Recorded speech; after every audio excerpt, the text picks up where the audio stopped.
Lots to talk about. Lots happened over the weekend, and I know this much that you got the convergence of the SEC women's basketball tournament going on right now. You've got the men's basketball. You got a tight race there. We're going to talk about all of it. We got Tony Barnhart, Mr. College Football, on. He was at the banquet last night. Claude Felton, legendary sports information director at University of Georgia, was inducted into the Georgia Sports Hall of Fame. A well-deserved honor.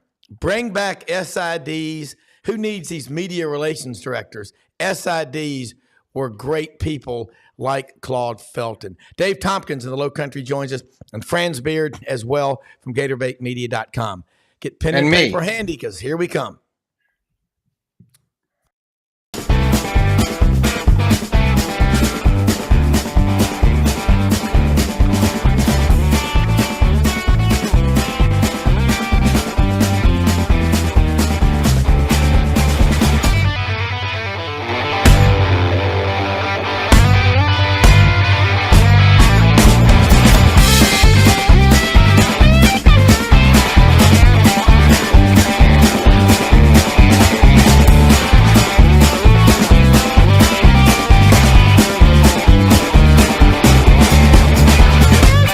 Sidelines with Rob Brown. Talk sporty to me. All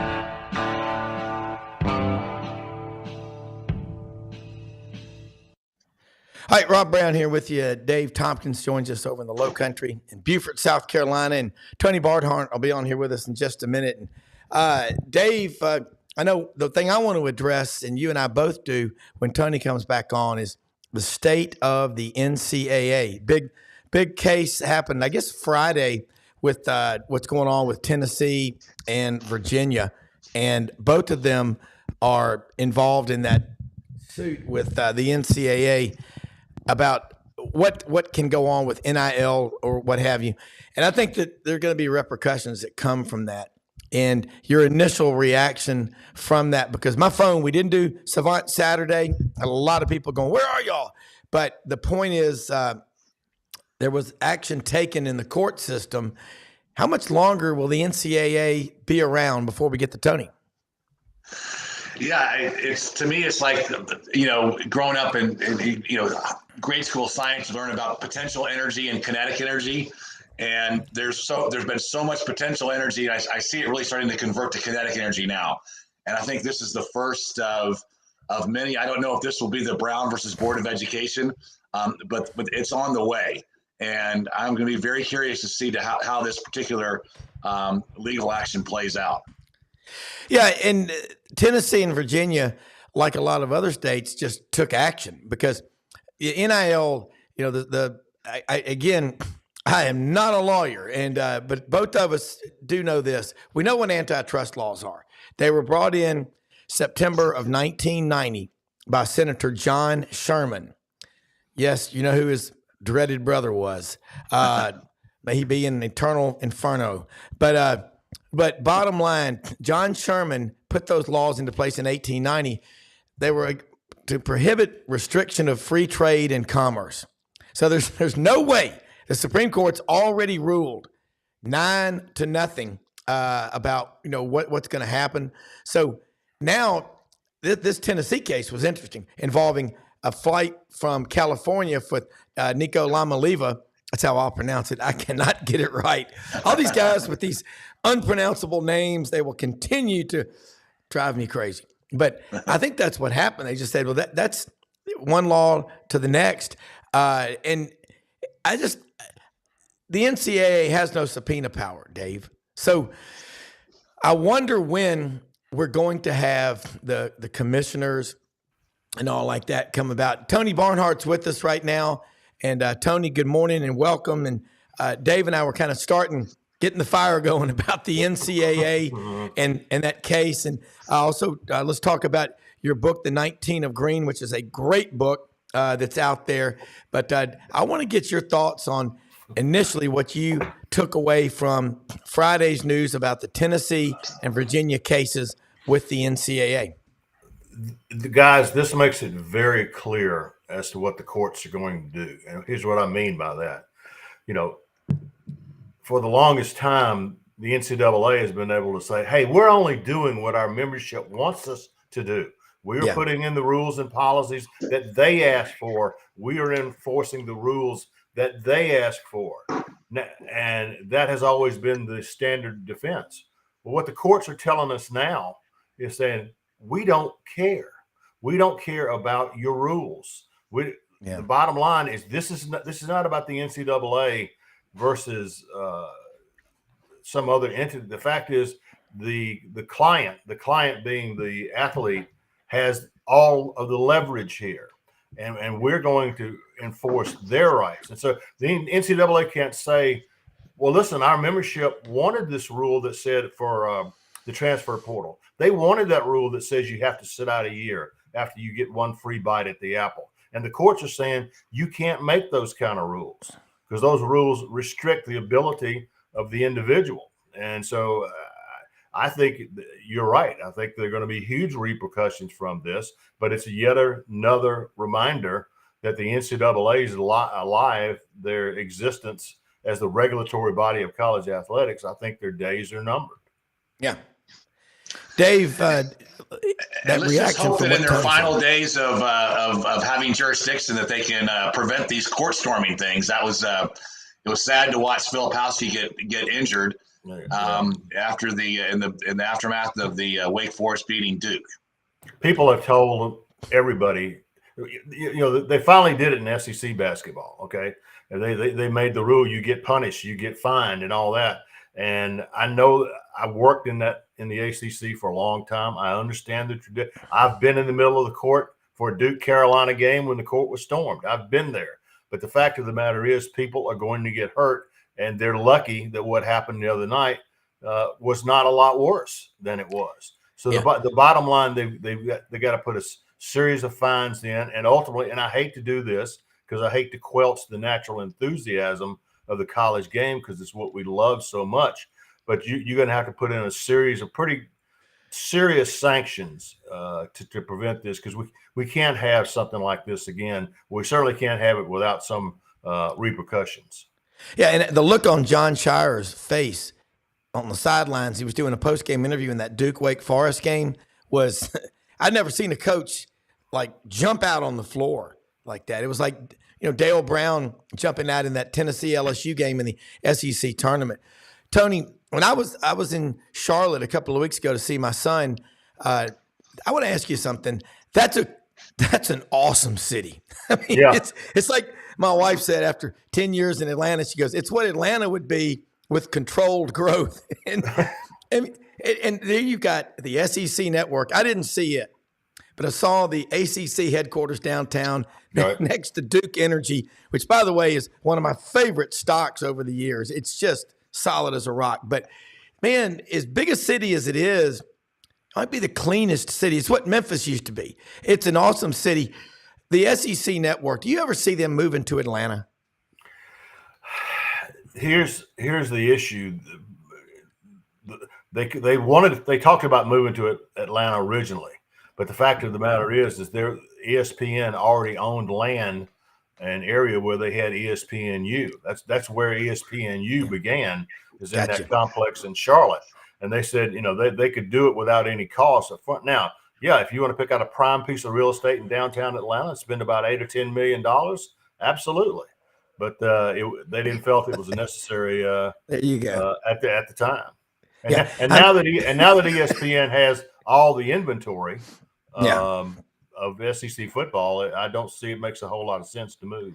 Yeah, well, it's kind of like Dave, when you think in Birmingham, they pay $1, $1 for that lease, and the Pac-12 we read last year was paying $8 million and change to rent in downtown San Francisco. And if you ever watch the Pac-12 network, they play one game over and over and over, and that's the 1982 Stanford-Cal game.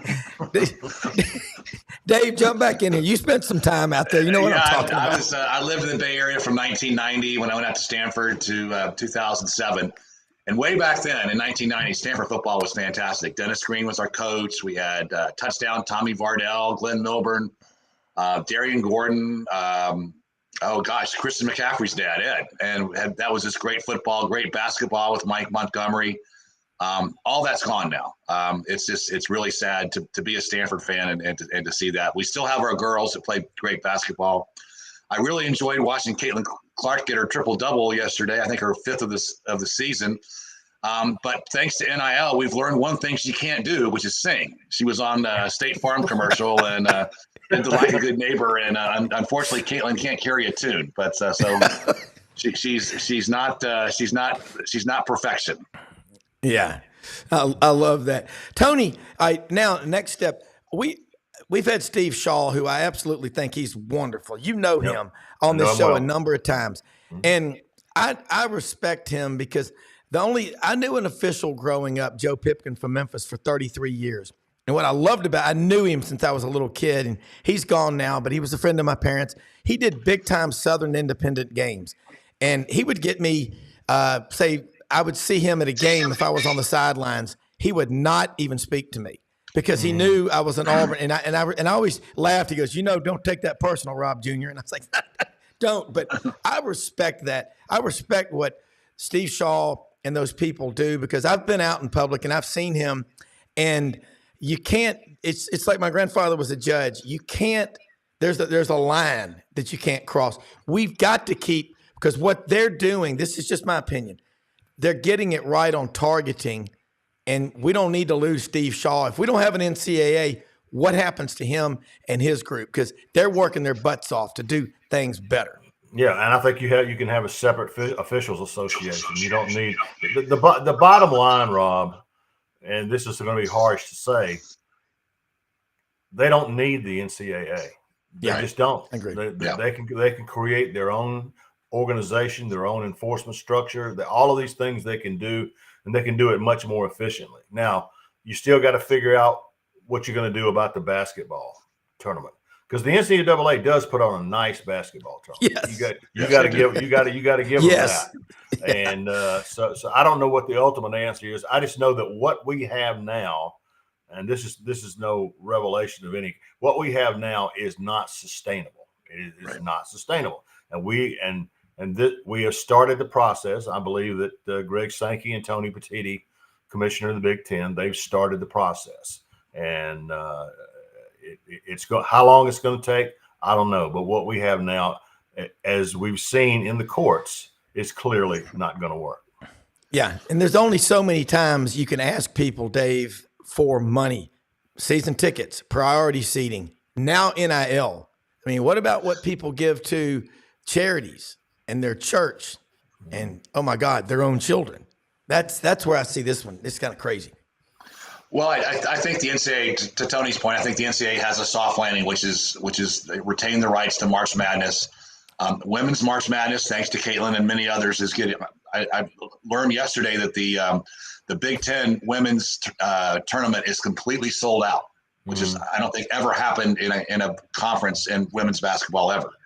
And so that property, March Madness for women, is going to get bigger and bigger. So they've got two platforms they can monetize very, very well. And if I were the NCAA, I'd hold on to that and then let the rest go, because otherwise it's going to be an embarrassing ending for them, I believe. Yeah, I think so. I mean, it will be. Tony, next question. You mentioned, I loved seeing that because everything that I've ever learned about the media came from David Housel, Reba Gulledge, and Buddy Davidson at Auburn, and Mel Pulliam and Dwight Johnson and Ralph Jordan Jr., just some of the ass chewings, let's be honest, that I got from David Housel about when you're in that press box, you are representing Auburn University. Right. You cannot cheer, you cannot clap, you can smile, and you can offer to do things for people. But I mean, I love that guy. I needed that, and I still revere that. And Dave and Brendan, Tony still wears a coat and tie to the games out of reverence to one of the iconic journalists, Furman Bisher, who I think wrote into his 90s, which everybody should do. But talk about Claude Felton last night. That is absolutely awesome, his honor. Well, the Georgia Sports Hall of Fame has a banquet every year to bring in their new class and honor the old class, because all of us who are in the Hall of Fame are asked to come back, and we have a dinner, and it's a beautiful. beautiful event. Claude Felton, who's been was the sports information at Georgia for 45 years, one of my dearest friends. Yeah. For years and years, we've been trying to get Claude to go into the Hall of Fame. He says, no, this time's not right. And time's not right. Because Claude's job, in his mind, and he's right, was to get other people into the Hall of Fame, not himself into the Hall of Fame. Yeah. But finally, and he said, well, I'll let you know when the time is right. Well, when he announced his retirement, I said, aha. So, and so it was a wonderful night. There was a great crowd out there with his wife, Kathy, his children, his grandchildren. It was a wonderful, and Maria and I were just thrilled to be there. Yeah. I mean, I think it's an incredible honor. Dave, I don't know if you are familiar. Tony has written a book about his experience growing up in small town Georgia when we integrated sports, called the 19 of Green. Tony, talk about this. Yeah, it's a great book. And Dave, jump in. I'm kind of I've always wanted to ask Tony a question. Of course, I've been a huge fan all the years watching ESPN and CBS. The worst memory of my childhood was not 17-16.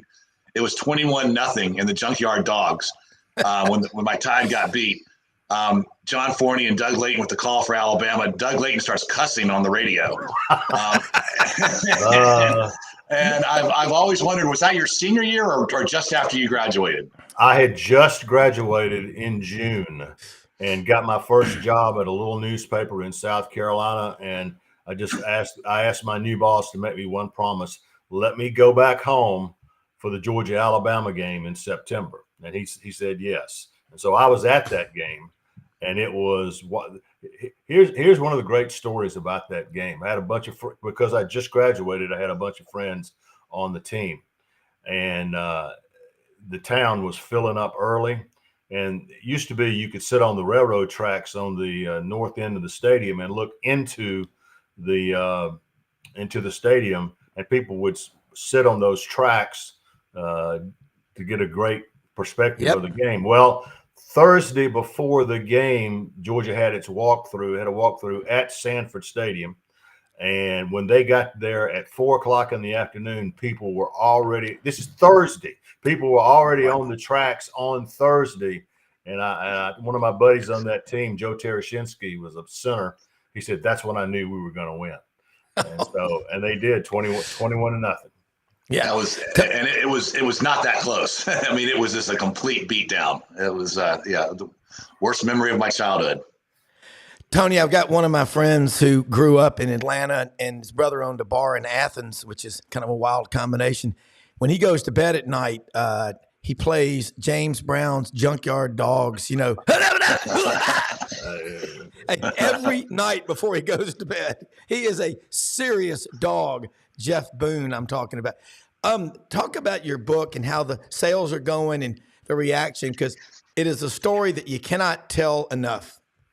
Well, one of the things the Georgia Sports Hall of Fame does is on Saturday, before the banquet on Saturday night, they have what they call a fan fest, and all the Hall of Famers are asked to come back and sign autographs. It's a huge, huge turnout, a lot of fans, and it was just. It was just special, and we had a chance to sign some books and do that night. The book has gone very well, but during that event, a gentleman came up to me and says, I was in high school at exactly the time that you were, and we went through the exact same thing of integrating the schools, and the fact that what I tell people, this book is not about football. It's about the fact that 53 years after we played our last game together, Charles Turner, my first black friend in my life, it remains one of my very, very best friends. And today, when we get together, we don't talk about football. We talk about grandchildren. He's got 6, and I've got 2, and that's what we talk about. And so it was a wonderful event on Saturday, and the response to the book has been really good. Yeah, well, we need more people reading, Dave. I think that would be. I always tell people, reading, when you go in someone's house, it used to be when you went in their house, what did you look for? The size of their library. We need more of that, Dave. Well, I can't wait. I can't wait to read the book. The integration was a big part of my childhood with John McKay and Sam Bam Cunningham coming to Legion Field, destroying Alabama, and then Coach Bryant got his wish over Governor Wallace, and a really important part of our history that needs to be told more and more often. And so I really commend Tony for the book, and I can't wait to read it. This is really, it's an important part of our history, and it needs to be told the way it happened. And I know that's the way the book's going to tell the story. So I'm super excited to read it. Yeah. And I don't think, Tony, there's any doubt. I mean, and the book is up here on the screen right now. People can, Brendan, they can hit the QR code and okay. And yeah, we've had a couple of people hit it already. Cool. And I think the bottom line is, Tony, you as a writer, and I say this over and over, and we have an intern on here who's a sophomore writer for the Auburn Plainsman. A couple of weeks ago, Maury Gaston, one of my dear friends, took him to breakfast, the back booth at Chappie's with David Housel. Yep, and he got to hold court, and he listened a lot. There's a picture of David doing this, talking to him. But we need writers. Do you get the opportunity? I'm sure a lot of people ask for it, to mentor young writers anywhere, because it's so important. And Claude Felton, even though he's retired, bring back SIDs. I love the SID. The SID was like Sheriff Taylor, at any hour of the day, if you called them and you needed something, they got it done for you. We need that. Classic example of that with Claude. With Claude Felton, I can't remember the name, but it was a big. I think it was the Georgia-Tennessee game of 1998 when Tennessee was on the way to the national championship. They came to Athens and won. And four of my friends who are national writers from L.A., Boston, Chicago, and New York, they decided at the last minute they were going to come to the game. I said, call Claude. They called Claude. When they got there, the credentials were set to go. Claude had carved out a spot in the press box just for those four guys. And he took a member of his staff and says, okay, staff member, you are in charge of these four guys. All right. Yeah. Give them everything they need. And because Claude, the opportunity to get a lot of national people into Sanford Stadium was a big deal. But Claude didn't say, well, what are you doing calling me the 2 days before the game? I can't. No. He made it happen. He made sure a staffer was assigned to those four guys, and they got everything they needed. That's what sports information directors are supposed to do. Yeah. I mean, there's no question about it, Dave. Well, speaking of, great works of literature and great movies, Saturday at 4:00 Eastern, switching back and forth between the North Carolina UVA game and the Alabama-Kentucky game, I felt like Sybil. The split personalities. You talk about. Yeah. I mean, those were two very different basketball games going on at the same time. One where I think where the combined field goal percentage was about 17%, and then the other one was about 73%. Yeah, yeah. No, but, I love it. I think Kentucky. My theory all along is that Kentucky's going to make they're either going to get bounced in the first round or they're going to make a deep run, and they certainly showed signs of the ability to make a deep run with the way they played Saturday at Rupp. Bottom line, Tony, I agree with what he said, and I was that Virginia North Carolina game. You started out in the ACC covering basketball up there, and that was Virginia went 20 from the 17-18 mark of the first half down to 3 minutes and 2 seconds. That's about 14 minutes and change. They missed 22 of 23 field goal attempts. I've not gotten to see a whole lot of basketball this year, but I am. Wes Durham's a good friend of mine, does ACC basketball, and Virginia apparently is boo awful when it comes to trying to score. But Tony Bennett's not always. He's not a guy that scores a lot of points anyway. Yeah. But this is like historically bad offense, and so that's. I found that surprising. Yeah, John Paul Jones normally has that mojo on the visiting teams, and Carolina hasn't won there since 2012, I believe. But the home team can't score there now. And they're even worse on the road. So I don't foresee a big run in March for Tony Bennett's team, even though he is a fantastic coach, and yes, I love his style. I think he can. I think he gets more out of his players than perhaps anyone in college basketball. Definitely, Tony Barnhart. Before you go, one last thing: the state of college football, the Greg Sankey getting together with the Big Ten, your takeaway from that, what do you think will happen? Because it's not sustainable, I don't think, to keep asking people this NIL. Nick Saban, honestly, this is my opinion. I think he left because he had a bunch of kids coming in there just beating on his door, not about how can I be a better player or a better person, but about gimme, gimme, gimme, especially for those that hadn't even done anything. Right. Man, don't ask your dad for allowance if you hadn't cut the grass. Well, Rob, you point out something very significant is that how many times can you go back to the same people financially? We need more, we need more, we need more. They're just going to get tired of it. So listen, I'm already paying a premium to get the tickets to begin with. I'm giving a lot, but that's why there's some sanity has got to be brought to this. But the problem is the courts have no sympathy whatsoever. The fact that these rules create a hardship for the implementation of college athletics. The courts are saying, as my daddy used to say, son, that's not a me problem, that's a you problem. Okay. And it's up to you. I love that. You need to fix the problem. But the courts have basically said, guys, we don't care. Okay. This is your problem. This is your mess. You need to clean it up and don't ask us to bail you out. Yeah.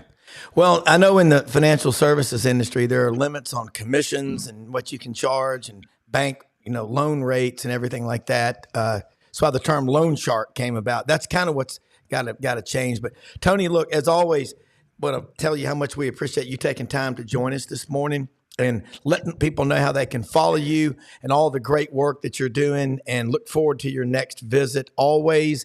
And folks, buy this book, The 19 of Green, QR code. It was up on the screen. Lift weights with your brain. Read. Quit watching TV all the time. Well, I appreciate that. And you can do it on the QR code. You can also get it on Amazon. And it has been a labor of love, because it has been a way for us to stay in touch with all these guys, and we were very pleased with the way the book turned out. Absolutely. And then the media guides.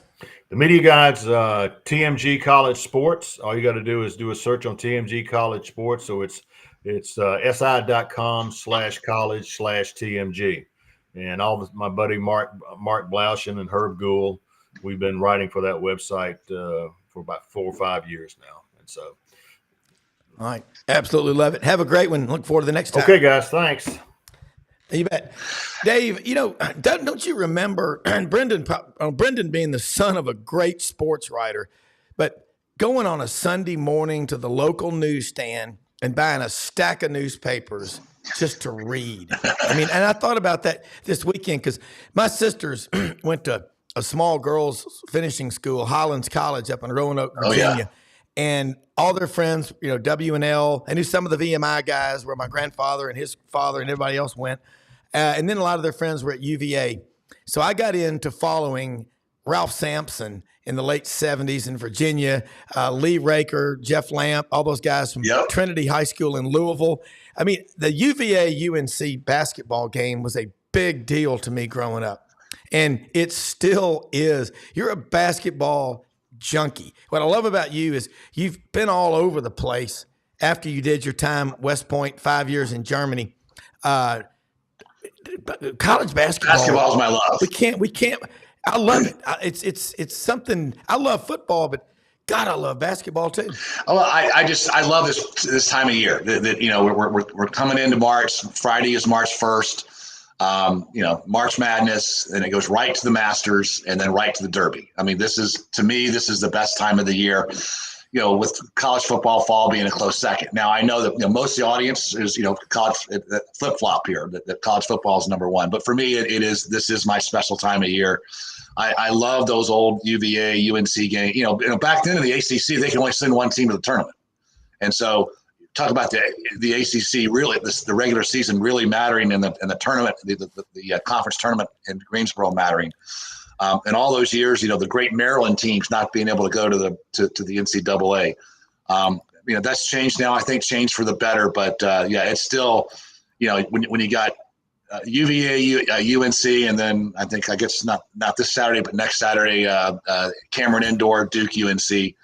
That's just basketball at its finest. But back to the SEC, I'm super excited about the SEC tournament coming up. I think let me look at my look. I think Ole Miss now is kind of on the bubble. I think they're probably still last four in, but we're probably not going to get quite as many teams into the tournament as we originally thought, but we're still going to get as many as we ever have.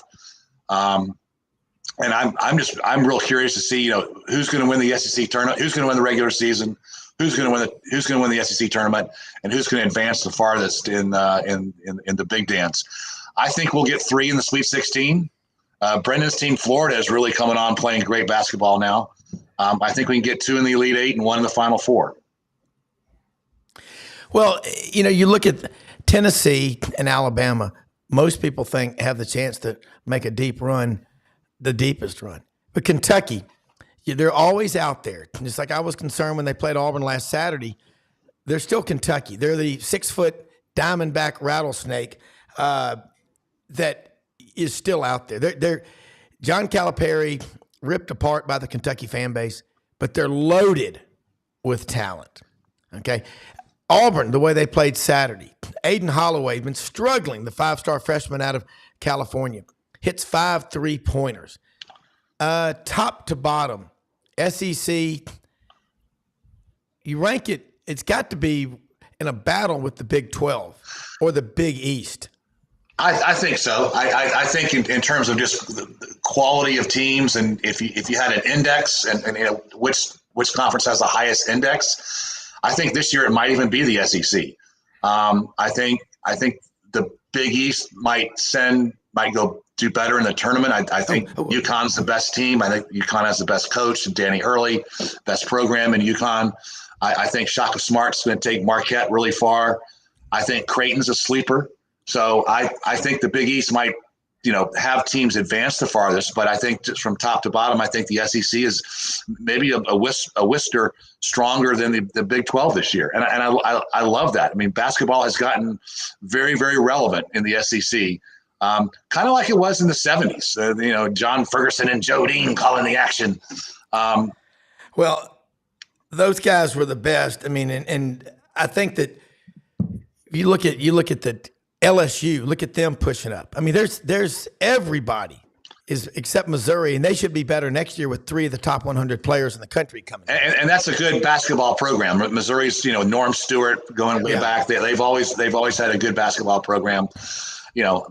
Worst memory was that 21-0 beatdown. But one of the best memories of growing up in Birmingham was the first year of the SEC tournament, which was held in Birmingham. And my dad was an executive at American Cast Iron Pipe, where Maury still works, and we got tickets, courtside tickets. And I the junkie that I am, I was there for every minute of every game of that tournament, and that was just an indelible memory of my childhood. And to Tony's book, another indelible memory was, growing up in Mountain Brook. Back then, we were unfortunately all one color, but I used to caddy at Shoal Creek, and so I'd be the token pale guy at Shoal Creek in the caddy house. Wait. You were a caddy, Dave? I knew you and I had a kindred, connection here, because I was a caddy. Like 15 summers of a caddy. So you and I mean, but I 4-caddied, and we did foursomes, and because we were at a mountain course called Castle Pines in Colorado. It was a little different. I love it. Lupa. When I 4-caddied, I can never see the ball in flight. So there's and usually the other caddies knew it. Yeah, I used to tell him. I said, I'm like a Plains Indian out here, man. I just, it's off the tree, off the squirrel head, and then you're really smart. You keep a couple spares in your pockets from their bag, and then you'll be like, oh, it's right here. God, what a lucky day you had. We got a serious scratch golfer, born and raised in Gainesville, Florida. And anytime you talk to Franz Beard, doesn't matter what day it is, just another day in paradise. I like these comments, people. The Iron Duke, Franz Beard, is on with us right now. Franz, You didn't watch any basketball over the weekend, did you? No, of course not. Of course not. How you doing? Well, here's what I got to say. Alabama is they're in deepest due right at this moment. When you look at who they close with, their last 4, they are 11-3, going to be lucky. I think they'll finish out maybe 13-5, but they've got rough sledding. Tennessee's got. I think Tennessee is in the best shape to win the SEC, and believe it or not, the Florida Gators are actually, if 13-5 can do it, Florida could get there. It's entirely possible that Florida could get there. It's also entirely possible Kentucky could get to 13-5. If they play the way they did Saturday, and here's the big thing, the big Serbian kid, Ivicevic, you saw what he could do. If they can get him to play that way every game, Kentucky can make the Final Four. Kentucky could win it. They got more talent than anybody. Yeah. And then going to the Big Ten, a point Franz makes a lot. So Ohio State beat Michigan State at the buzzer. So I think that puts 26 Big Ten teams in the tournament. 38. Yes. 38. 38. 38. 14 school league with, and they'll get 38 bids. In fact, they'll give 4 to Purdue alone. Well, I mean, Dave Tompkins, Purdue the number 1 seed in every region. Zach Edey gets a bid by himself. Yes. Purdue. You're Purdue right. is a 1-horse pony. One pony, whatever you call it. One trick pony. One trick pony. That's it. There you go. That's what I'm here for. Brendan's on his game. You know today. what? That's what I I'm did here that for. intentionally just to bring it, just to see Show my genius. if the caffeine was working, and it is. Purdue's got the big guy. They don't have outside shooting. They don't have any quickness or athleticism.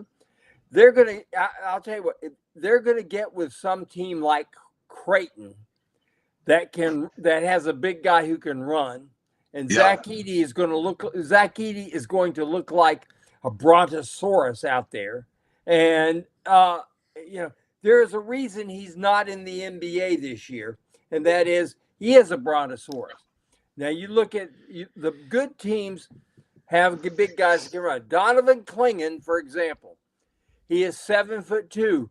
Watch him run the floor. He is a gazelle. At 7'2" and 260, he can flat out run the floor. You watch Zach Edey and you time him with an hourglass. So true. And they lost Fairleigh Dickinson last year in the first round. They probably won't do that again. But I don't see Purdue going very far. I like Matt Painter. I think he's a good coach. But they just as the seasons wear on, they just look less and less athletic. And I think that always exposes itself in the tournament. That's Purdue is like that. Wisconsin, made it to a couple of Final Fours.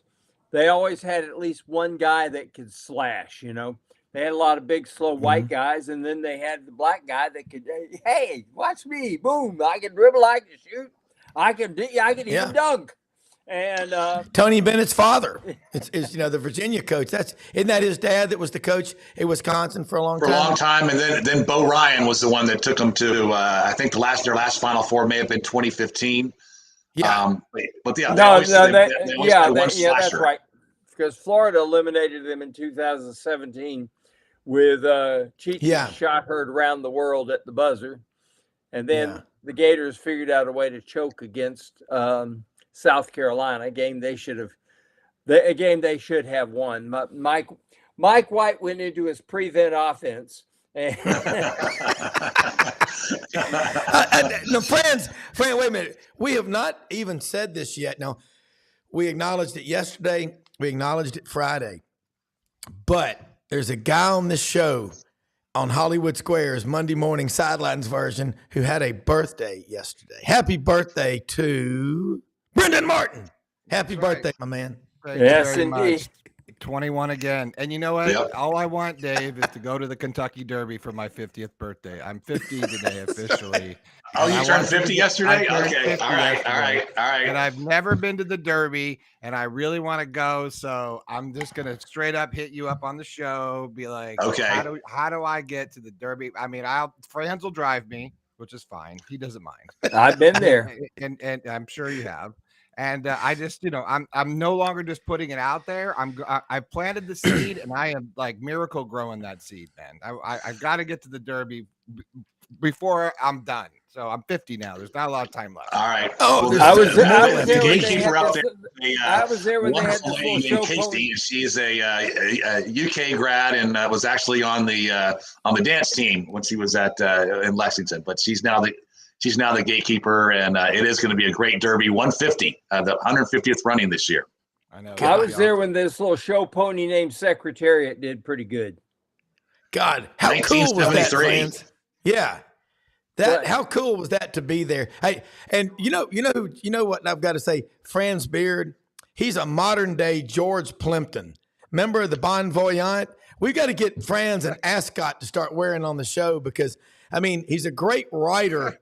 He's experienced a ton of incredible events, and we put this group together. I mean, we could definitely have fun at the 150th running of the Roses. That's going to be a big event. It was like when Plimpton and Norman Mailer went to Kinshasa, Zaire, to see the Rumble in the Jungle. Ali Foreman. Wow. Mary Prankster's going to Louisville. God, I didn't see that, but I saw Ollie Frazier up in New York, and that was something, And Joe Frazier was from Hilton Head Island, South Carolina, and what people don't realize was he spent weeks in the hospital after that because he took such a pounding on his kidneys. His kidneys never worked the same afterward. In fact, he died of kidney disease. And that was all from that one fight. Ali pounded him. And if you ask me, Ali won the fight, but I don't think the judges wanted him to win it. Frazier put up a great fight. Make no mistake about it. That's not taking anything away from Joe. He put up a great fight. It was a great interview, but let's face it, Ali was the best. Yeah. And now you've turned over to the Pandora's box of the Ali junkie here. But I thought Ali won the first fight.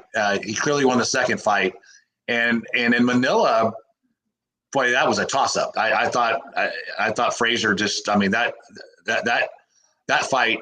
Watch it now, and it's amazing those two guys lived from that fight. I mean that was both of them just totally beat each other down. Now's a good time to say something about one of our sponsors, rumbleboxinggym.com. And Camp Lee, my friend, this is the first of 3 locations in Memphis, 1835 Union Avenue, Midtown Memphis, open Monday through Friday, 5 a.m., 7 p.m., Saturdays, Sundays, 9 a.m., 12 p.m., 15 3-minute rounds, weights, calisthenics, punch in the bag, awesome workout. 48 people in the classes, elite level instructors. I do it. I love it. It will get you in the best shape of your life, mentally and physically. rumbleboxinggym.com. Check them out on our website. Also, Friday we'll be in Oxford, Mississippi, home of the Ole Miss Rebels, at the new opening of the Vitamin Shop. Justin Ross and his partner are going to be opening up a second location. So we'll be there Friday. Currently, they're at 5338 Goodman Road, Olive Branch, Mississippi. And they're open Monday through Saturday, 9:30 a.m. to 8 p.m. Sundays, 10:30 a.m. to 7 p.m. Check them out on the website. They've always got specials, but what they got really, people that know what they're talking about, they'll sell you the right products. The Vitamin Shop, you got one body, take care of it. And also, spring is in the air. ECS House Industries, Chad House. Check them out at houseindustriesinc.com. Wastewater management treatment, that is critically important. The Bella Roller, the pulverizer, the Better Chopper. They also make the aerators for Catfish Farm. All of our sponsors we're blessed to have. If you like catfish, check out houseindustriesinc.com. All right, guys, we got about 15, 16 minutes here on this new 1 hour format for everybody. How excited is everybody about the ending to this SEC basketball race? And I'm going to start with you, Dave, and just kind of bounce it around 30 seconds or less. What do you think? Which team will hoist up the regular season trophy? And which is more important, winning the regular season or winning the tournament, winning both? Or what do you think? I think Tennessee will be the regular season champion. I do too. I think Kentucky will be the SEC tournament champion. And I think Kentucky, if they don't lose in the first round, the first weekend, I think Kentucky will advance the farthest. Franz Beard. I've got to believe that Tennessee is in the best shape of anybody with the way they ended.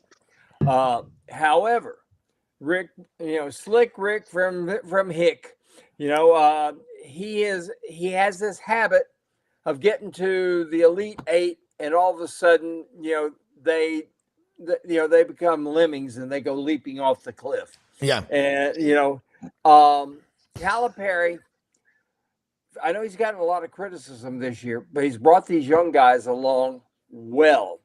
And he's got, I think, you can talk about any freshman you want to, but they've got the best freshman duo in the country. When Reed Shepherd and Rob Dillingham and Antonio Reeves are on the court at the same time, you throw in Ivicevic and one of the other big guys like Trey Mitchell, and that team can, as Dave said, can go the farthest. They could win it. Yeah. I mean, Kentucky fans are probably, they've lost 8 ball games this year, and they're thinking, oh my God, Adolph Rupp, it took him 5 years to lose 8, Yeah. Well, he was there for 5 decades too. So, Dave, we're going to Nashville for the SEC tournament. What they call the Kentucky fans, y'all know this, Catville, and Catlanta. Their fan base, it's unbelievable. You lived in Louisville for many years, Dave, and you think about that momentum that you get. I'm with you. Now, Auburn, Tennessee, Wednesday. What do you think happens there? Auburn lately win 1, lose 1. They've only been blown out this year badly at Florida. And that was kind of the wake up of Florida. They were leading the nation in rebounding. Here they go. But can Auburn go into Thompson Bowling and get the win Wednesday night? I don't think so. And I love, as you know, I love Auburn basketball and I love Bruce Pearl. I just don't see it happening. Tennessee is they're strong at home. They play that lockdown defense. They've got enough offense, and I think Auburn's going to be flummoxed. Yeah. Franz Beard, Shoney and Valdosta. A boxing fight might possibly be rigged. Say it ain't so. Come on, forget about it. There's nothing involved with boxing. I mean, just like some games aren't rigged by the NCAA. I don't know. Or NFL games. You make the Super Bowl. You think some Hollywood screenwriters wrote the ending to that for Taylor Swift and Travis Kelce? I agree. All right, Franz. Can Auburn do it? Dave's right. They're so good at home, and if Connect is on, it's hard to beat them. Here's what has to happen with Auburn. Janai Broome has to show up big. And I mean, when I mean big, if he goes off for, say, 20 and 12 or better, Auburn could win against anybody. Yeah. The problem is when teams figure out a way to get him slowed down. He makes defenses collapse. And Auburn's got 3-point shooters that if you give them time to order from takeout, and get it delivered, and they got the little table there, they can take a sip of their drink, and then to say, oh, it's time to shoot. If you give them that much time, they can make shots. Yeah. But for that to happen, people have to collapse on Janai Broome. And he is the key to everything they do. here's where Tennessee's so good. They've got, as we saw at the end of the half the other night, Vescovi hasn't even shot this year, and he's their best 3-point shooter. Yeah. If he has sacrificed so much of his game to make Dalton Connect better. But if Dalton Connect can't get it done, you defend him, they'll cut Vescovi loose.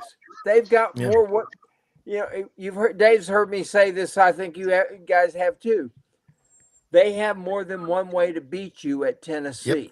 Right. And that's what makes them so good. Yeah. That's what makes UConn so good.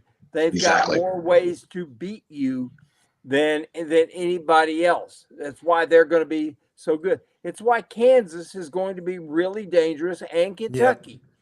You take these teams.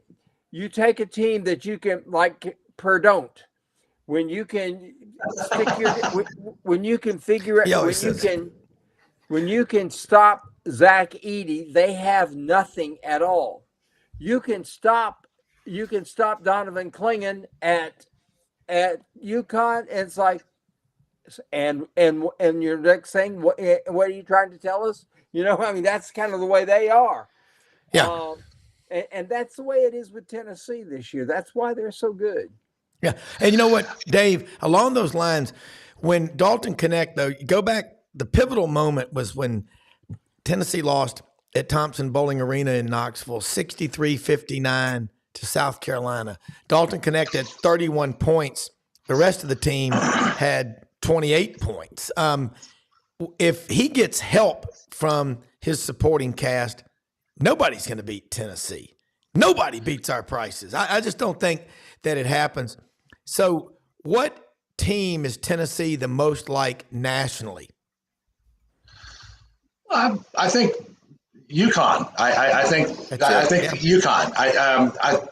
On game day, I'm so happy game day is going to be in Tuscaloosa this Saturday. But Danny Hurley, I guess he's Dan now because his son's Danny. But he was on game day and he talked about their process after they lost to Creighton, and Creighton just lightning in a bottle. They just couldn't miss from downtown. Yeah. And he their film session with the team after that lasted for hours. And it wasn't just the coaches watching the film, it was the entire team. And they talked about every defensive lapse, every offensive mistake, and they just dwelled on it because they're like, okay, this can't happen again. This can't happen once we move into March, because once we get to the tournament, if this happens once, we're out. And I don't think it will. And I really think Tennessee and UConn are alike that way. That there's I think back to the tournament last year, I knew San Diego State was going to beat Alabama. I just knew it because Alabama plays one way and San Diego State knows how to take them out of that and make them uncomfortable. It's hard to make Tennessee uncomfortable. It's hard to make UConn uncomfortable. I'm basically echoing Franz's point. Well, the one thing I noticed in both of y'all, Coach Hurley at UConn, Dan Hurley, the seriousness that they take basketball in the Northeast and in the ACC is like we do football in the South. And I mean, it is, Nick Saban's got Mercedes dealerships. He's got businesses everywhere. Even though he's retired, he's still got those businesses. That's the difference. But it's the guard play. Franz, you're writing better every year.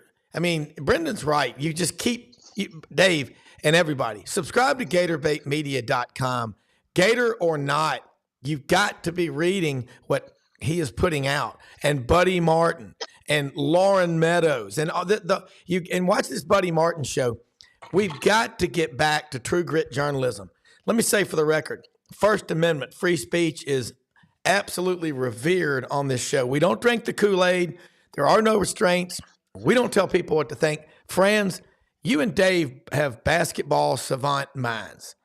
Tell me why a school in the SEC, top to bottom, can't have guard play like you see at Marquette or UConn or Creighton. And by the way, I've got a new nickname for Edey at Purdue. Remember UConn Cornelius? Look what the Bumble can do. He put the star on the top of the tree. The Bumble, that's Edey. He can dunk it. That's about all he can do. But Franz Beard, respond to what I said, because the coffee's kicking in and my ADD's kicking in, and I'm all over the place. I'll give you two answers to that.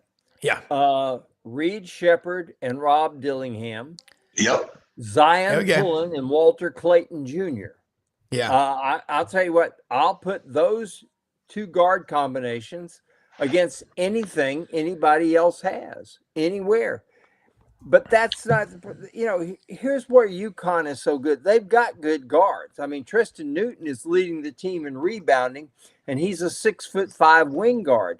But that's because they put there's so much attention on Klingon. When he's in the game, there is so much attention to Klingon, and there's so much attention to Alex Caravan that it allows the guards like Cam Spencer to get in there and get rebounds, like Tristan Newton to do it. They play the total team game. And that's what, if you're going to make it work in the NCAA, in today's NCAA, you can't be the one trick pony. You better have alternatives that say, and this is why, you look at what happened with Alabama against Florida. For the longest time, they were struggling because they couldn't get Mark Sears going. When they got Mark Sears going at the end, they ended up pulling the game out with a little help from Joe Lindsay. By the way, I have sent an email to Greg Sankey requesting an MRI of Joe Lindsay because I believe that he has swallowed too many whistles, and I think they'll find him. Franz Beard. Oh, Franz. Hey, look, Brendan, I think Brendan's got something he wants to add to this conversation. Dave Tompkins, Beaufort, South Carolina. This is Savant Monday. Speaking of loyal fan and people that have been with us forever, this guy, number 2 or 3 when we started the whole thing? Ladies and gentlemen, the number 1 fan of this show, Dr. David Arnoff, has stopped in on his way from vacationing down south on his way back to somewhere in the Panhandle, and he stopped by to have lunch with me today. David Arnoff. Hey, love you. Thank you. You're in Panama City there, right up on the Panhandle, or as we call it, L.A. Lower Alabama. Dr. Arnoff, the Redneck Riviera. That's right. And and a Yankees down there when they say, "Hey, let's go to the ocean today." No, we're going to the Gulf. Drop and give me 20, son. Dr. Arnoff, you're a lifelong Gator. I bet I'm going to say that. Yes. How fired up are you about what Todd Golden's doing at Florida? Because, Bruce Pearl talked about him when he got that job. And Florida, I always say this, not just to placate y'all, but you got everything in the world there. To borrow the great line from Ernie McCracken in Kingpin when he described the bowling future of one Roy Captain Hook Munson, you're on a gravy train with biscuit wheels. How excited are you about the Orange and Blue Bloods? Oh, I think we're very excited. He's a perfect fit, I think, for the university, for the state as a whole. Looks like a great guy, putting a great team together. We're going to get back down to the times when Eugene, the Duncan Machine McDowell, was running the courts. I love it. I love it, man. Let me throw this at you guys. This is how bad a weekend it was at Florida. We start out with a perfect 10 by Leanne Wong to beat LSU on the final rotation in gymnastics. LSU was ranked number 2. Florida knocks them off. Track and field finishes. It's an off year. We only finished second in both men and women in the indoors. Swim team won its 12th straight men's championship, second straight women's. Softball team had a really rough time of it. 5 games, 66-1 was the final carnage. We had a perfect game and a no-hitter. And the other 2 girls, gosh, they struggled with a 1-hitter and a 2-hitter. So it was just a really bad weekend for that. And the baseball team scored 34 runs in 3 games.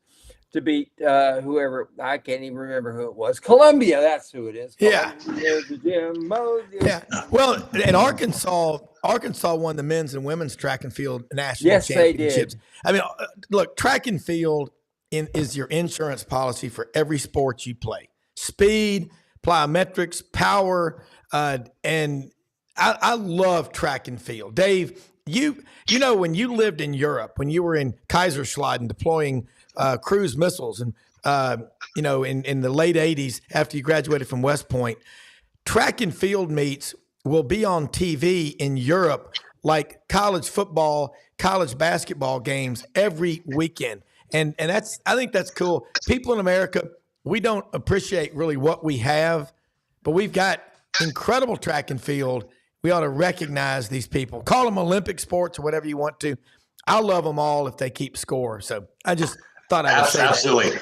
I was just thinking about father-son combinations and, the Archie and the Manning boys. But I think in the history of American sports, there's never been a father and a son who had the exact same game quite like Reed Shepherd and his dad, Jeff. I mean, watching Reed play, it's like all of a sudden it's the late 90s again, Tubby Smith and his dad's out there. They play the exact same game. It's fun. It's fun to watch the do-over that is Reed Shepherd. Yeah, family traditions. Yeah, he is good. Hey, real quick, guys. How many of y'all noticed that the NCAA, the casket was delivered to the front door in Indianapolis? Everybody should, should climb in, because the NCAA is over and done with now.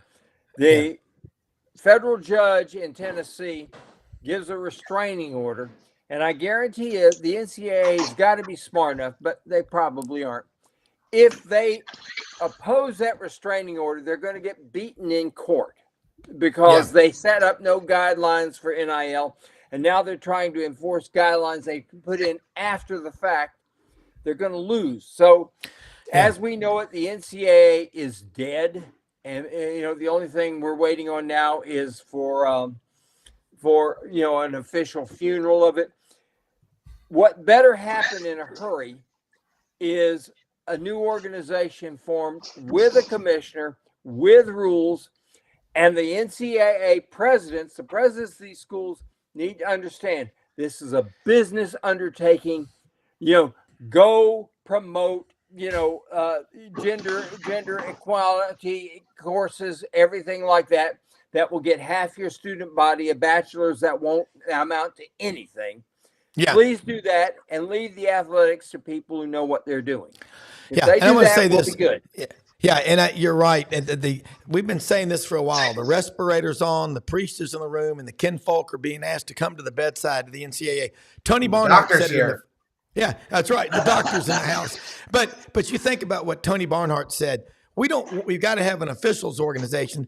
Our friend Steve Shaw, the coordinator of NCAA officials, I love having him on the show.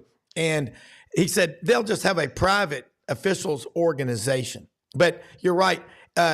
Again, I'm not an attorney, but our attorney, Jack Turner, the barrister in residence of Sidelines, graduate of the Hugo Black College of Law in Tuscaloosa. He's my personal attorney. He's right. The NCAA is only concerned with antitrust laws.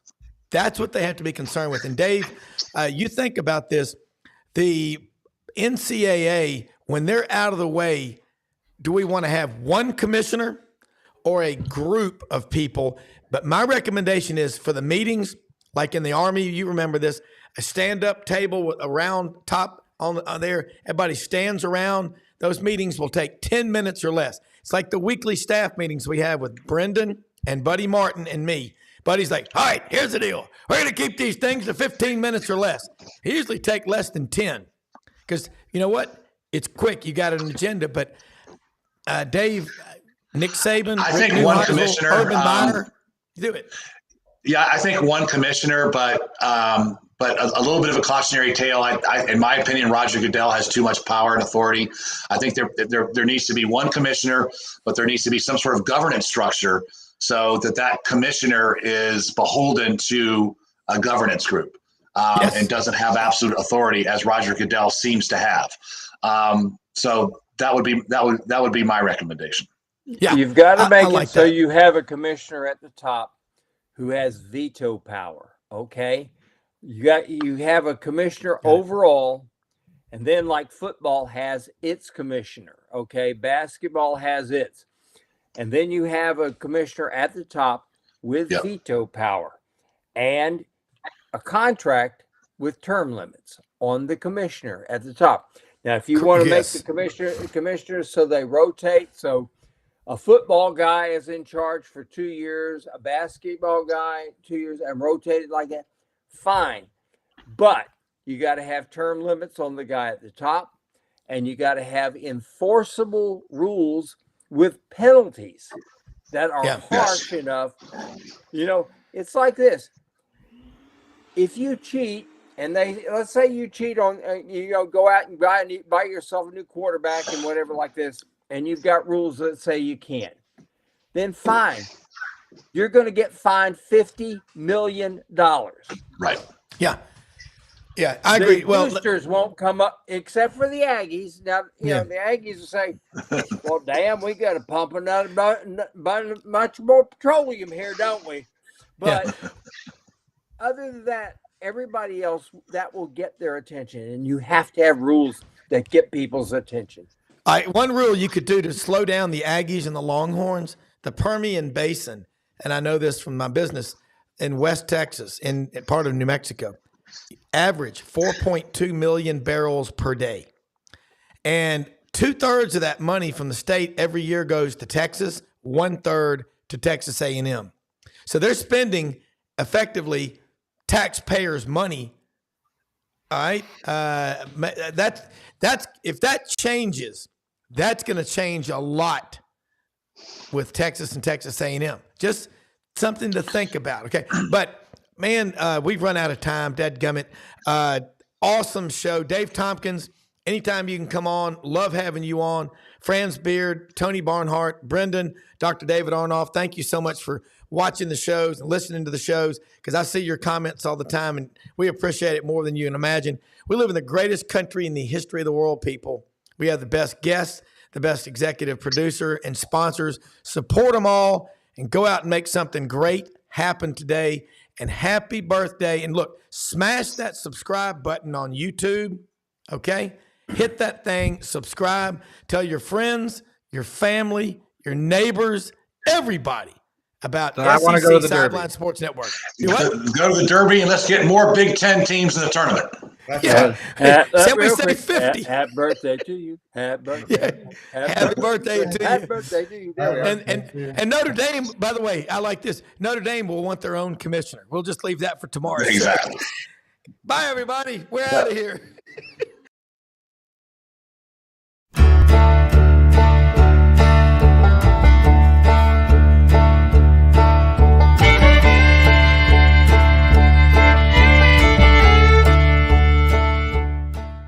In a perfect world, you'd set a health goal and results would happen overnight. In this world, the real world, it takes time, dedication, and the right support to achieve your best self. The Vitamin Shopp's health enthusiasts are here to make sure you're not wasting a single moment on the wrong supplements. From the highest quality sports nutrition and superfoods to the most sought after trends, you'll find a huge variety of science-backed solutions for every goal. And the people to help guide you along the path to greatness. Unbelievably, every 2 minutes in our communities, a child is either bought or sold for sex. I am Ari Dickey, board member for the Nashville Anti-Human Trafficking Coalition. Join me and millions of others in our fight against human trafficking and for its victims by helping to educate the most vulnerable among us, our middle and high school students. Go to nhtcoalition.org, become a partner, and help keep our families safe, because none of God's children are for sale.